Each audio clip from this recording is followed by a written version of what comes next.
2 summers ago, I was in Paris doing research, and I was really excited because I had rented this apartment, and it was in a really nice area. It was 100 meters away from the Arc de Triomphe, and it was right off the Champs-Élysées, and I was so pumped to be living at 45 Avenue de Friedland.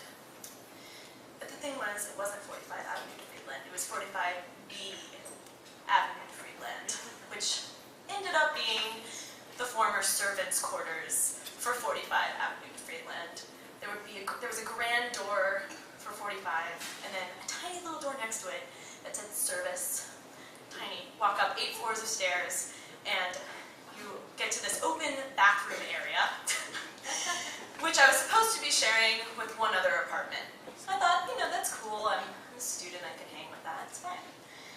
But it wasn't just one other apartment. In fact, for quite some time, probably the first week and a half that I lived there, every time I used the bathroom, I would encounter a new person from a different country. So there was an 80-year-old Spanish woman who would come and bring me overripe melons and strawberries and shrimp, sometimes, if I was lucky. There was a Polish girl who lived down a floor, but I guess she didn't have a shower on her floor, so she would come up to use our shower, and her gentleman callers would also use our shower, so that was always like a circus of sorts, Saturday morning, Sunday morning. And then, but the best of all was right off of the bathroom area, there were these 2 men who are from Sri Lanka that lived in probably, a 10-meter squared room with bunk beds. So they lived in these bunk beds, and of everyone, they were pretty friendly to me. Sometimes they would just say, oh, hello, and I live here with my cousin brother, which when I told my friend that they called each other cousin brother, she said, who do you have to screw to make that happen? Think about it. So, I was doing research and having a good time, and then one day I hear a knock at my door. So I answer the door, and it's one of them. I never caught either of their names, but it was one of them, and he didn't really speak English, and he didn't really speak French either. So the communication was a little bit startled. But I answer the door, oh, hello, and he says, you come with me. We go. Church on Mountain, historical site, I take you. We must go. Come. And I decided I needed an adventure, and I was like, Church on Mountain in Paris? Yeah, let's do this. Like, this isn't weird at all. You're not a strange man that I don't know, and I can communicate with you completely. I'll just go with you. So sure enough, I decide, what the hell, I'll go. So, we get on the metro, and somehow, through talking, in hand motions, he tells me he has a fiancée in Sri Lanka, and she's going to come to Paris, and whatever, we're just talking.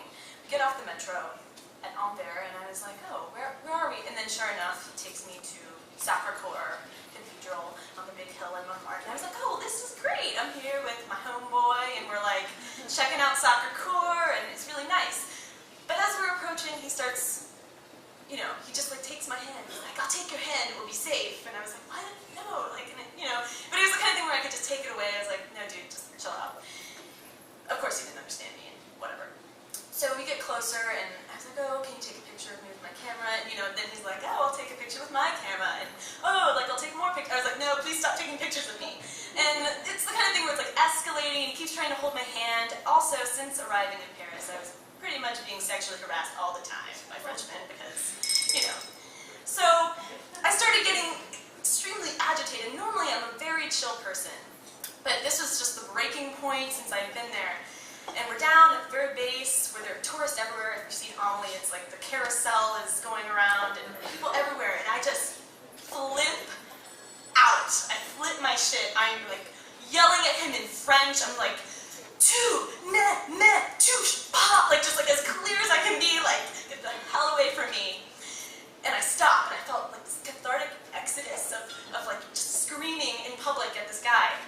And I look at him in the eye, and I want to see his reaction. And he looks at me, and he's like, want to go get ice cream now? The end. Great surprise.